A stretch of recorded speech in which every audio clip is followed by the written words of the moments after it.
कश्मीर में 14 मई की परीक्षाएं स्थगित कर दी गई। 14 मई को सभी यूनिवर्सिटीज की परीक्षाएं स्थगित कर दी गई।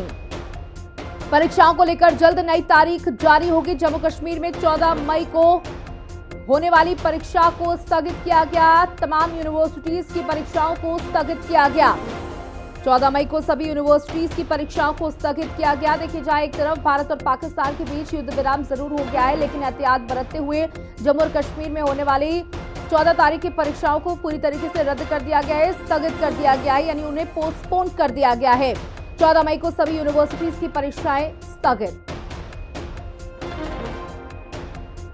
वहीं भारत और पाकिस्तान के डीजीएमओ आज फिर बातचीत करेंगे। दोपहर 12 बजे दोनों देशों के डीजीएमओ बातचीत करेंगे। सीजफायर के बाद पहली बार डीजीएमओ की बातचीत होगी। तो ये बड़ी जानकारी आपको दे रहे हैं, भारत और पाकिस्तान के डीजीएमओ आज फिर करेंगे बातचीत। तो ये बड़ी जानकारी आप तक पहुंचा रहे। दोपहर 12 बजे दोनों देशों के डीजीएमओ बातचीत करेंगे आपस में, और सीजफायर के बाद ये पहली बातचीत होगी डीजीएमओ के बीच में। जिस तरीके से कल प्रेस ब्रीफिंग के दौरान डीजीएमओ और तीनों सेनाओं के प्रमुख ने यह साफ किया कि हमने 100 से ज्यादा आतंकवादियों को मार गिराया, साथ ही 40 सैनिकों को भी खत्म किया, ढेर किया।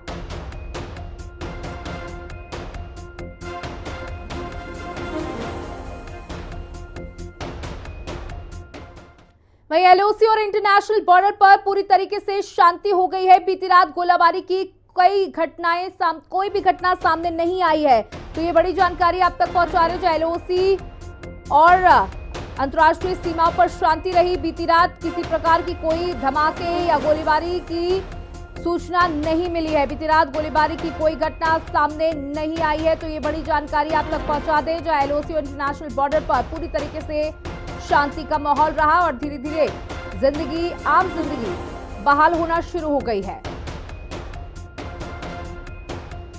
वहीं सीजफायर के बाद सीमावर्ती इलाकों में शांति बहाल है और लोगों की जिंदगी वापस पटरी पर लौट आई है। तो ये बड़ी जानकारी आपको देते। देखिए धीरे धीरे पंजाब में स्कूल खुलने शुरू हो चुके हैं।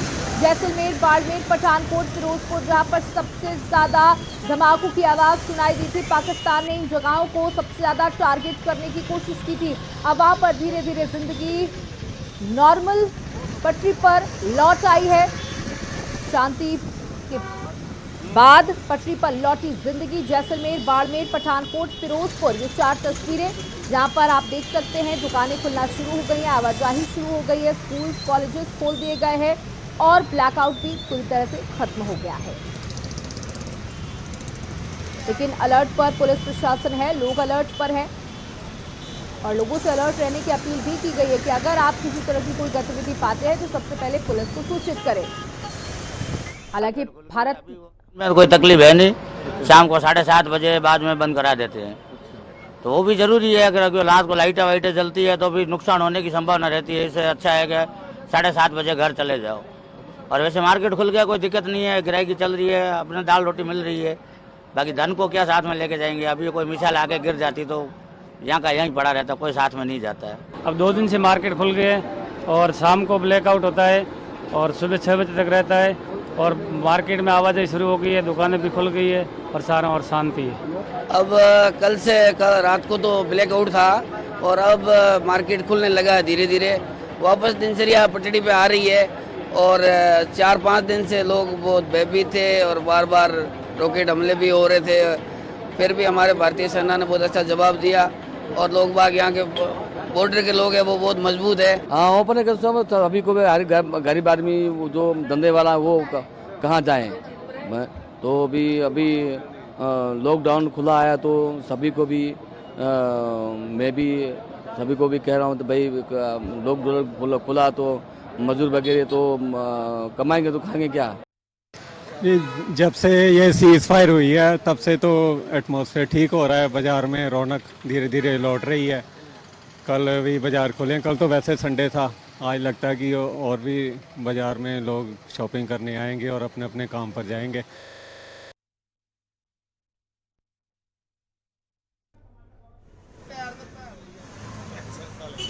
तो देखिए लोगों का कहना है कि धीरे धीरे जिंदगी जो है वो पटरी पर लौट रही है और ब्लैकआउट की जो जानकारी दी गई कि शाम 6 बजे से सुबह 6 बजे तक ब्लैकआउट हो जाता है, लेकिन अब धीरे धीरे ब्लैकआउट की स्थिति भी खत्म हो रही है और जम्मू से लेकर पठानकोट तक सेना अलर्ट है।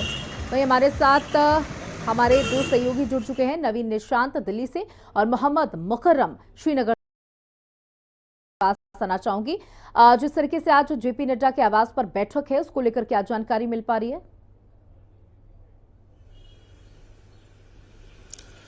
बिल्कुल देखिए, जेपी नड्डा भारतीय जनता पार्टी के वर्तमान अध्यक्ष हैं और निश्चित तौर पर जो पार्टी की मीटिंग बुलाई गई है उसमें कई तरह के मुद्दों पर चर्चाएं की जाएगी। जो भाजपा के नेता हैं वो लोगों तक कैसे इस बात को पहुंचाएंगे कि आखिर जो सीज फायर हुआ उसमें भारत की कितनी बड़ी जीत है। और हम सबको पता है कि जो सीज फायर की पहल है वो पाकिस्तान द्वारा की गई थी और भारत के शर्तों पर सीज फायर को तय किया गया है। तो निश्चित तौर पर भारत की कहीं ना कहीं एक कूटनैतिक स्तर पर जो जीत है वो काफी बड़ी है और ऐसा पहली बार हो रहा है कि किसी सीज फायर का जो फैसला है वो बाहरी मुल्क नहीं कर रहे बल्कि भारत नई दिल्ली में बैठकर अपने शर्तों पर कर रहा है। तो निश्चित तौर पर आने वाले दिनों में इसकी क्या कुछ रूपरेखा रहेगी, क्या कुछ भारतीय जनता पार्टी इस कार्यक्रम को लेकर करेगी, इस संबंध में जो चर्चा है वो जेपी नड्डा के आवास पर की जा सकती है। बिल्कुल। और कौन कौन से लोग इस बैठक में मौजूद रहने वाले, जैसे जो जानकारी मिल पा रही कि गृह मंत्री और रक्षा मंत्री तो पहुंचेंगे, और कौन कौन से लोगों के पहुंचने की उम्मीद है?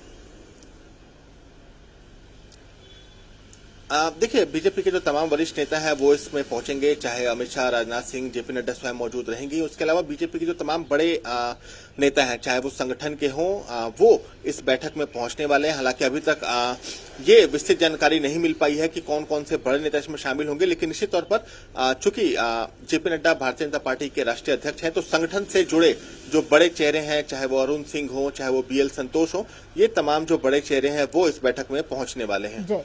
मोहम्मद मुकर्रम, आपके पास आना चाहूंगी। देखिए, इस दौरान जब से 6 से 7 तारीख के बाद भारत ने जब अटैक किया था उसके बाद स्थितियां धीरे धीरे बिगड़नी शुरू हो गई। भारत और पाकिस्तान के बीच तनाव बढ़ता चला गया। उस दौरान आपने भी तमाम तस्वीरें देखी, आपने तो अपने पास ड्रोन को भी गिरते हुए देखा था। अब क्या कुछ स्थिति बनी हुई है जम्मू और कश्मीर में? जी, सीज फायर का ऐलान जब हुआ उसके बाद जो फिर 2 घंटे के बाद फिर पाकिस्तान ने फिर एक बार कल परसों सीज फायर की वायलेशन की थी, तो श्रीनगर पूरा अटैक पे था, तो लोगों में तनाव, डर, खौफ फिर से आ गया था और एयर डिफेंस गन्स ने उन ड्रोन्स को मार गिराया, शॉट डाउन किया है। लेकिन कल शाम से अभी तक कोई सीज फायर वायलेशन नहीं हुई, कहीं पे भी कुछ फायरिंग या शेलिंग की आवाज सुनने में रिपोर्ट कोई कहीं पे नहीं आई है, चाहे लाइन ऑफ कंट्रोल हो या जम्मू हो या श्रीनगर हो। लेकिन लोगों ने अब राहत की सांस ली, लोग धीरे धीरे अब मार्केट खोलने लगे हैं, चलने लगे हैं। जो डर सा था, माहौल सा, टेंशन सिचुएशन जो थी वो अब बहाल होने लगे हैं। लोग पटरी पे आ गए हैं काम करने के लिए, सब लोग अपने अपने कामों के लिए लगे हुए। और खास तौर पर अगर हम बताएंगे कि जो एक टेंशन बना हुआ था लोगों में, जो वार चल रहा था, तो लोग बेखौफ खौफ और परेशान नजर आते। लेकिन आज रात को कहीं पे भी कोई इंसिडेंट सीज फायर वायलेशन की नहीं रिपोर्ट हुई है, ना ही LOC लाइन ऑफ कंट्रोल पे, ना ही इंटरनेशनल बॉर्डर पे। इसमें सेना ने भी स्टेटमेंट दिया है कि कहीं पे भी कोई शेलिंग या फायरिंग नहीं हुई, चाहे उस तरीके से या यहाँ से भारतीय जवान ने, सेना ने कोई जवाबी कार्रवाई नहीं दी है, कोई रिपोर्टेड फायरिंग नहीं हुई है। लेकिन लोग अब खुश नजर आ रहे हैं क्योंकि जो परेशानियां लोगों में थी, क्योंकि लोगों ने अब राहत की सांस ली, क्योंकि फर्स्ट विक्टिम्स, जो फर्स्ट कैजुअलिटीज इस जंग के बने थे वो लगभग कश्मीर और जम्मू के लोग बने थे, क्योंकि शेलिंग और जो ड्रोन्स पाकिस्तान कर रहे थे इस्तेमाल, वो जम्मू कश्मीर पे ही ज्यादातर उन्होंने डाले थे। तो कहीं ना कहीं अब लोग भी खुश नजर आए, क्योंकि सुबह से भी जब हमने लोगों से बात करने की कोशिश की, वो राहत की सांस ले रहे थे और खुश नजर आ रहे थे। मार्केट भी खुला हुआ है, लोगों ने अपनी आम रोजा लोग अपनी जिंदगी जिस तरीके से गुजार रहे थे बिल्कुल उसी मोहम्मद तरीके मुकर्रम, से देखिए उन्होंने स्टार्ट किया। यूनिवर्सिटीज में जो 14 तारीख को होने वाले एग्जाम्स थे उसे हालांकि अभी के लिए स्थगित कर दिया गया है, इसको लेकर क्या जानकारी?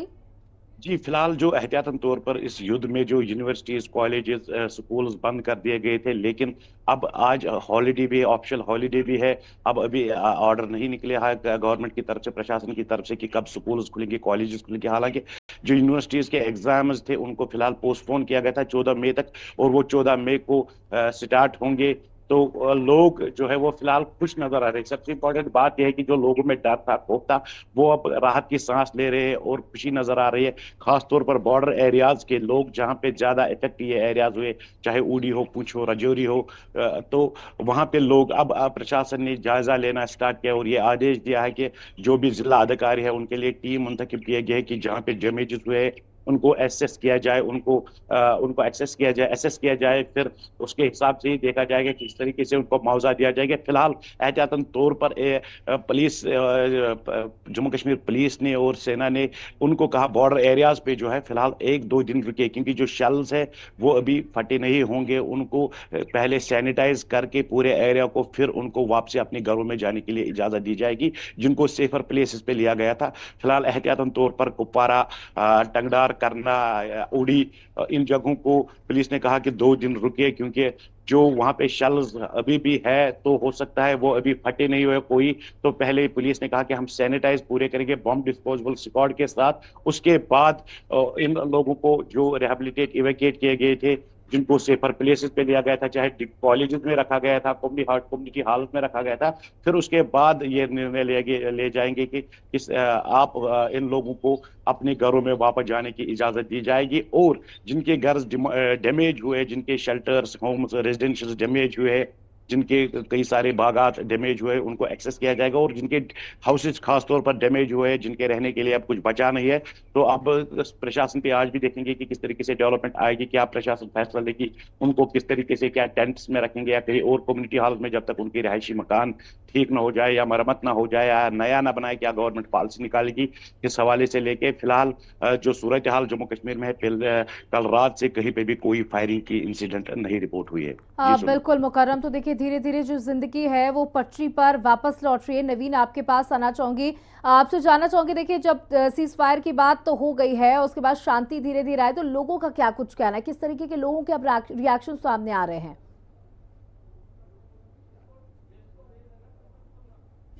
लोगों में खुशी है, क्योंकि युद्ध किसी भी कोई भी जो आम नागरिक है वो युद्ध नहीं चाहता, क्योंकि युद्ध से नुकसान दोनों पक्षों का होता है। जिन दो देशों के बीच युद्ध हो, दोनों देशों का नुकसान होता है और उसमें सिविलियंस को भी काफी ज्यादा नुकसान उठाना पड़ता है। इसके बाद जब युद्ध खत्म हो जाता है तो युद्ध का जो दंश है, जो युद्ध का असर है, वो सालों तक देखने को मिलता है। लेकिन कहीं ना कहीं लोगों में नाराजगी है, और लोगों में नाराजगी इस बात को लेकर है कि भारत को इतनी जल्दी सीज फायर नहीं करना चाहिए था। भारत के लोग ये चाहते हैं, कई लोगों से बात हुई और सभी लोगों का ये कहना है कि पाकिस्तान को उसकी औकात दिखानी चाहिए थी, ताकि आइंदा कभी पाकिस्तान भारत के बारे में कोई भी आतंकवादी कार्रवाई करने के बारे में सोच भी ना सके। लेकिन निश्चित तौर पर कल जिस तरह से डीजीएमओ की प्रेस कॉन्फ्रेंस हुई, जिसमें तीनों सेनाओं द्वारा जो जानकारियां दी गई, उसके बाद निश्चित तौर पर इतना तो स्पष्ट है कि पाकिस्तान को इस हमले में बहुत ज्यादा नुकसान हुआ है। पाकिस्तान के कई एयरबेस पूरी तरह से तबाह हो चुके हैं और जो आतंकवादी ठिकाने थे वो भी पूरी तरह से नष्ट हो चुके हैं। तो निश्चित तौर पर कल जो डीजीएमओ की प्रेस कॉन्फ्रेंस थी, उन्होंने बहुत सी स्थितियां साफ कर दी हैं। और कल डीजीएमओ की प्रेस कॉन्फ्रेंस में यह भी बताया गया कि पाकिस्तान के कई जो फाइटर जेट्स हैं, जो अति आधुनिक थे, उन्हें भी भारत की जाबाजों ने मार गिराया है। तो इस तौर पर पाकिस्तान को बहुत ज्यादा नुकसान हुआ है और शायद यही वजह थी कि पाकिस्तान द्वारा ही डीजीएमओ लेवल पर जो सीज फायर की बात है वो शुरू की गई, क्योंकि पाकिस्तान को पता था कि अगर युद्ध 1 से 2 दिन और चलता है तो पाकिस्तान की जो स्थिति है वो बद से बदतर हो सकती है। लेकिन निश्चित तौर पर जो सीमावर्ती इलाके के लोग हैं, चाहे वो कश्मीर के लोग हों, जम्मू के लोग हों, राजस्थान, गुजरात या फिर पंजाब के बॉर्डर इलाके के लोग हों, उनके लिए सीज फायर की खबर एक राहत भरी बात लेकर आया है, क्योंकि लोग कहीं ना कहीं परेशान हो रहे थे, लोगों के घरों को टारगेट किया जा रहा था। तो इसी तौर पर कल जो पूरी रात है वो पूरी तरह से शांतिपूर्ण रही। कहीं से भी ड्रोन्स या फिर मिसाइल्स की अटैक की कोई खबर नहीं आई। क्रॉस बॉर्डर जो फायरिंग होती है वो फायरिंग भी देखने को नहीं मिली। तो एहतियातन जो पाबंदियां लगाई गई थी वो धीरे धीरे अब हटाए जा रहे हैं। पंजाब में आज से स्कूल और जो कॉलेज है वो भी खुल चुके हैं, क्योंकि उन जगहों पर धीरे धीरे जिंदगी पटरी पर लौट रही है जहां पर सबसे ज्यादा धमाके और अशांति देखी गई थी। मुकर्रम, देखिए तमाम ऐसी जगह हैं जो जम्मू और कश्मीर में अति संवेदनशील हैं, और जहां पर हमने धमाकों की आवाजें सुनी, ड्रोन को गिरते हुए देखा और तमाम ऐसी चीजें देखी। आपसे जानना चाहूंगी अभी और कौन कौन सी ऐसी जगह है जिनको अलर्ट पर रखा गया है, क्योंकि शांति देखिए वापस लौट रही है, लेकिन उसके बाद भी एहतियात लगातार बढ़ते जा रहे हैं उन जगहों पर।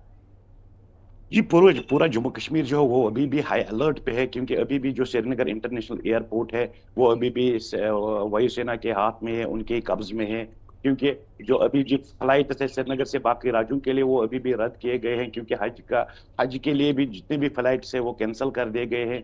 अभी वायुसेना ने श्रीनगर इंटरनेशनल एयरपोर्ट को नई श्रीनगर एयरपोर्ट को अथॉरिटी को नहीं दिया है, सौंपा गया है, क्योंकि अभी भी वो वायुसेना के अपने कब्जे में ही है। लेकिन पूरे जम्मू कश्मीर अभी भी हाई अलर्ट पे है, इमरजेंसी हाई अलर्ट पे है, क्योंकि सीज फायर हुआ है एक बार फिर से। सीज फायर के बाद जब एक बार पाकिस्तान ने सीज फायर वायलेशन की थी परसों, दो घंटे के बाद ही, तो लोग इतने डरे हुए, खौफ और टेंस में हैं, क्योंकि पहले जो कैजुअलिटीज जो इस युद्ध के बने हुए हैं वो खासतौर पर पर्टिकुलरली जम्मू एंड कश्मीर के लोग बने हुए हैं, क्योंकि ड्रोन्स, मिसाइल्स, ये सब लोगों में देखने को मिला है और लोगों ने देखा है, और वो बच्चों पे एक साइकोलॉजिकल इम्पैक्ट भी बना हुआ है। जितने भी हमने पेरेंट से भी बात की कि वो किस तरीके से ग्राउंड, जब ड्रोन अटैक हुआ था तो किस तरीके से वो ग्राउंड फ्लोर पे बच्चों के लेके जाते थे सेफर प्लेस पे, तो कहीं ना कहीं बच्चे भी पूछते थे कि बाबा ये क्या हो रहा है। तो उस हवाले से लेके लोगों ने ज्यादा तौर पर यहाँ पे राहत की सांस इसलिए ली, क्योंकि जो फर्स्ट कैजुअलिटीज जो इस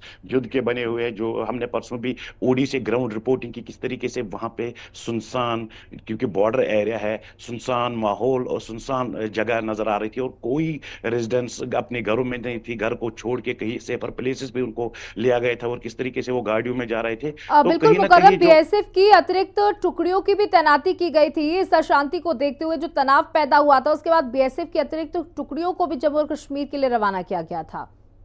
जी, जो इंटरनेशनल बॉर्डर है वहां पे ज्यादातर तैनात, जो इंटरनेशनल बॉर्डर है वहां पे बीएसएफ की ही निगरानी होती है। लेकिन जो लाइन ऑफ कंट्रोल है 750 किलोमीटर की, जिसकी लेंथ है लगभग, लाइन ऑफ कंट्रोल जो जम्मू कश्मीर में है, तो वहां पे सेना ही इसकी निगरानी रख रहे हैं, और सेना वहां पे मजीद फोर्स लाई गई थी जब ये युद्ध छिड़ा था और वहां पे उनको रेनफोर्स किया गया था। लेकिन अब लोग इस तरीके से राहत की सांस ले रहे थे, क्योंकि जो ड्रोन्स का शाम के समय ब्लैकआउट होना, आसमानों में ड्रोन चलना, फिर यहाँ से एयर डिफेंस सिस्टम जब उनको ड्रोन्स को डिफ्यूज कर रहे थे, शॉट डाउन कर रहे थे, तो वो सूरत हाल जो लोगों में अभी भी जहन में और कैप्चर उन आंखों में तस्वीर हुई थी कि किस तरीके से वो खूबज्यादा तस्वीरें सामने आ रही थी। उस हवाले से अगर हम बात करेंगे कि जम्मू कश्मीर ने अब राहत की सांस ली, क्योंकि जो भी हमने सोशल मीडिया पे सुबह से देखा, लोगों से बात की, खासतौर पर बॉर्डर एरियाज पे, चाहे पुंछ राजौरी हो या ओडी हो, कुपवारा हो, तो फोन पे बात की, उन्होंने कहा कि आज हमने आराम की नींद की है, क्योंकि जो 3-4 दिनों से हमने मुसलसल देखा है, तो उन्होंने कहा कि हमें लगा था अब ये जिंदगी कुछ नहीं है, क्योंकि जो अटैक्स देखने को मिल रहे थे ड्रोन्स के जरिए, हालांकि जो रेजिडेंशियल एरियाज है उनको तबाही हुई है। फिलहाल अब जम्मू कश्मीर सरकार की अब आज देखने वाली बात यह होगी कि किस तरीके से फिलहाल जम्मू कश्मीर की सरकार क्या प्लान बनाएगी कि किस तरीके से इन अफेक्टेड एरियाज को रिहेबिलिटेट किया जाए, इन जो अभी भी सेफर प्लेसेस पे अभी भी जो घर छोड़ के कई और जगहों पे बैठे हुए, चाहे रिश्तेदारों के लिए यहाँ या चाहे उनको किसी कॉलेजेस या जो गवर्नमेंट ने फैसिलिटीज रखी थी, और लेकिन उसके बावजूद भी फिलहाल प्रशासन, सिक्योरिटी फोर्सेस ने उनको ये अपील की, खासतौर पर जो नॉर्थ कश्मीर के कुपवारा, टंगडार, करना और उड़ी के लोगों को कहा गया अभी भी 2 दिन रुके, क्योंकि जो शेल्स है अभी पहले ये सैनिटाइज करेंगे पूरे एरिया को बम विस्फोटक स्क्वाड के साथ, क्योंकि कोई कैजुअलिटी ना हो जाए, क्योंकि जब लोग वहां अपने सेफर प्लेसेस पे अभी भी है, तो फिर उसके बाद उनको कहा जाएगा कि आप अपने घरों के लिए रवाना हो जाए और उनको अपने घरों के लिए भेजा जाएगा। लेकिन अब आज देखेंगे कि क्या जम्मू कश्मीर गवर्नमेंट और एलजी मनोज सिन्हा की प्रशासन में क्या निर्णय लिए जाएंगे जो इफेक्टेड बिल्कुल। तो एरियाज देखिए, आज बहुत ही महत्वपूर्ण दिन है जहां पाकिस्तान के डीजीएमओ और भारत के डीजीएमओ आपस में बातचीत करेंगे। साथ ही साथ अभी थोड़ी ही देर में जेपी नड्डा के आवास पर बैठक होने वाली है, वो भी बहुत ही महत्वपूर्ण मानी जा रही है, क्योंकि उसमें तमाम लोग मौजूद रहने वाले, चाहे वो रक्षा मंत्री राजनाथ सिंह की बात कर लें, चाहे गृह मंत्री अमित शाह की बात कर ले और केंद्रीय नेतृत्व की बात कर ले, सभी वहां पर मौजूद रहेंगे। नवीन, एक बार फिर से आपके पास आना चाहूंगी। देखिए, कल जो प्रेस ब्रीफिंग हुई उसमें कड़ा संदेश दिया गया कि अगर पाकिस्तान की तरफ से अब कोई भी प्रहार करने की कोशिश की गई तो भीषण जवाब देगा भारत, और गोली का जवाब गोले से दिया जाएगा।